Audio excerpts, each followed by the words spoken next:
الصباح بدا من طالعته والليل دجى من وفرته.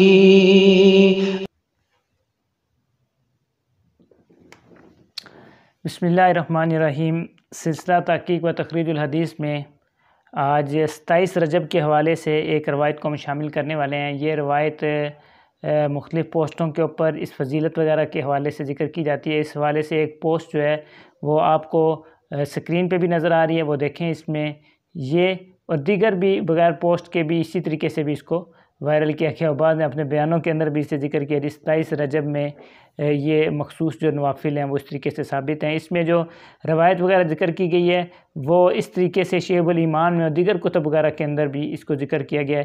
سب سے پہلے روایت دیکھیں جو اس کو ذکر کیا گیا ہے کہ آپ صلی اللہ علیہ وسلم نے فرمایا کہ 27ویں رجب کی رات عمل کرنے کے لیے 100 سال کی نیکیوں کا ثواب ہے. ٹھیک ہے. اس کے بعد 12 رکعت نفل اور روزہ کی روایت ہے. ٹھیک ہے کہ جو 12 رکعت نفل پڑھے گا اور پھر آگے اس کا طریقہ وغیرہ بھی دیکھ لیں اس پوسٹ میں کہ اس طریقے سے نفل پڑھے گا، اس میں یہ پڑھے گا، پھر اگلے دن روزہ رکھے گا تو اس کو یہ ثواب ملیں گے جو وہاں پہ موجود ہیں. سب سے پہلے تو ہم یہ آتے ہیں جی یہ روایت جو شعب الایمان وغیرہ کے حوالے سے ذکر کی گئی ہے، اس روایت کے متن کی طرف آتے ہیں کہ یہ روایت جو شعب الایمان میں ذکر ہے اس میں حضرت انس رضی اللہ عنہ سے روایت ہے. وہ فرماتے ہیں کہ آپ صلی اللہ علیہ وسلم نے فرمایا کہ جو شخص رجب کی رات میں عمل کرے تو اس کے لیے 100 سال کی نیکیوں کا ثواب لکھا جاتا ہے. اور یہ 27 رجب ہے، یعنی کہ جب رجب کے ختم ہونے کو 3 دن باقی رہ جائیں، یہ تب کا مطلب 27 رجب ہی.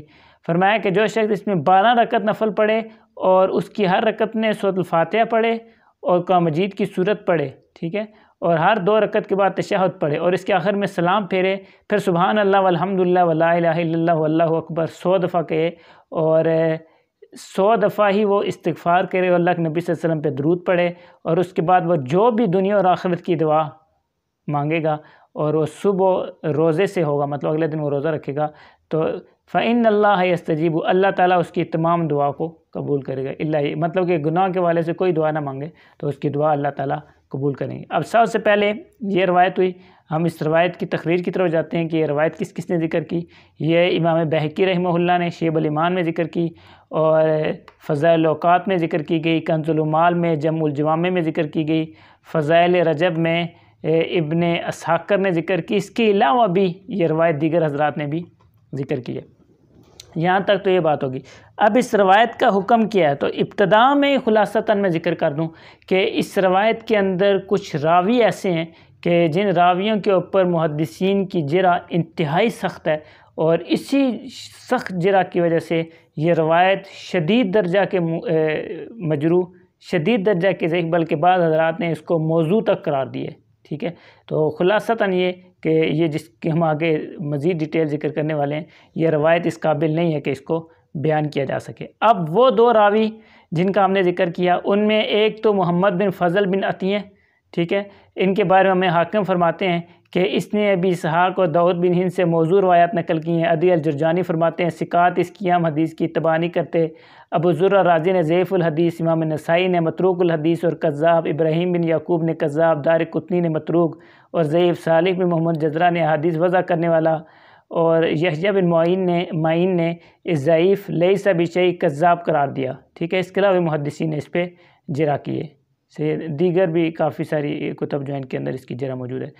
دوسرے جو راوی ہے وہاں پہ وہ ابان بن ابی عیاش ہے. امام احمد بن حنبل نے اس سے متروک، منکر الحدیث اور کذاب قرار دیا. امام نسائی نے متروک لیس بثقہ، ابن عراق نے متروک متہم بالکذب اور دارقطنی نے متروک الحدیث قرار دیا. سفیان ثوری جو تھے انہوں نے فرمایا کہ یہ حدیث بھول جاتا تھا اور یحییٰ بن معین نے لیس بحدیثی شیء اور کبھی متروک کبھی کذاب قرار دیا. اس کے علاوہ بھی محدثین کی جو جرح ہے اس راوی کے اوپر جو ہے وہ شدید درجے کی ہے. اب یہ ان 2 راویوں کو دیکھیں اور اس کی ایک سند اور بھی ہے، اس پہ بھی محدثین نے جو اس میں راوی ہے وہاں بھی متہم بالکذب کی جو ہے وہ لگایا کہ اس کے اندر بھی راوی اس طرح کے ہیں جو جھوٹ کے ساتھ متہم ہیں. ٹھیک ہے. اب اس کے علاوہ بھی دیکھیں، یہ تو ان راویوں کی بات ہوئی اور امام بہقی رحمہ اللہ نے اس روایت کو جو فضائل وغیرہ کے اندر ذکر کیا تو اس کے بعد خود ہی انہوں نے اس روایت پہ حکم لگایا، فرماتے ہیں کہ یہ روایت جو ہے وہ سخت درجے کی ضعیف ہے، ٹھیک ہے۔ فضائل اوقات کے اندر بھی اسی طرح انہوں نے اس کو قرار دیا۔ تنزیہ الشریعہ میں ابن عراق الکرانی نے جس وقت اس روایت کو ذکر کیا تو وہاں پہ فرماتے ہیں کہ رواہ البہقی، امام بہقی نے اسے ذکر کیا اور اس میں 2 راوی جو ہیں وہ متہم بالکذب ہیں، ان میں ایک محمد بن فضل بن عطیہ اور عبان بن عیاش، وہی جن کے بارے میں ہم نے ذکر کیا۔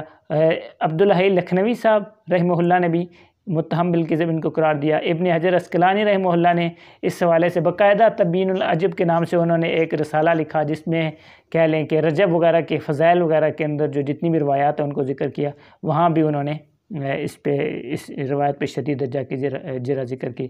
مختصر یہ کہ یہ روایت جو اس حوالے سے ذکر کی جاتی ہے نوافل کے حوالے سے 27 رجب کی، یہ صرف یہی نوافل نہیں، ان کے علاوہ مخصوص جتنے بھی نوافل ہیں یا 27 رجب کے حوالے سے کوئی روزے کی روایات ہیں بعض، ٹھیک ہے، یا 27 رجب کے حوالے سے دیگر کوئی اس طرح کی روایات ہیں، وہ سندن بالکل درست نہیں ہے۔ محدثین نے صریح طور پہ فرمایا کہ ایسی کوئی روایت جس میں 27 رجب کے اندر یا کسی اور رجب کے دن کے اندر مخصوص روزوں کا ذکر ہو، مخصوص عبادات کا ذکر ہو یا مخصوص نوافل کا ذکر ہو، سندن ایسی کوئی چیز بھی ثابت نہیں ہے۔ ہاں اپنے طور پہ کوئی اللہ کے نبی صلی اللہ علیہ وسلم کی طرف ان چیزوں کو منسوب کیے بغیر اس کی اپنی روٹین ہے، مہینے میں 3 دن روزہ رکھتا ہے تو وہ رکھے، اور عبادت وغیرہ کرتا ہے تو وہ کرے اپنی روٹین میں، لیکن مخصوص اس کو حدیث سے ثابت مانگ کے 27 رجب میں یا کسی اور رجب کے دن کو خاص کرنا، یہ کسی بھی حدیث سے ثابت نہیں ہے، لہٰذا اس سے احتیاط کی جائے۔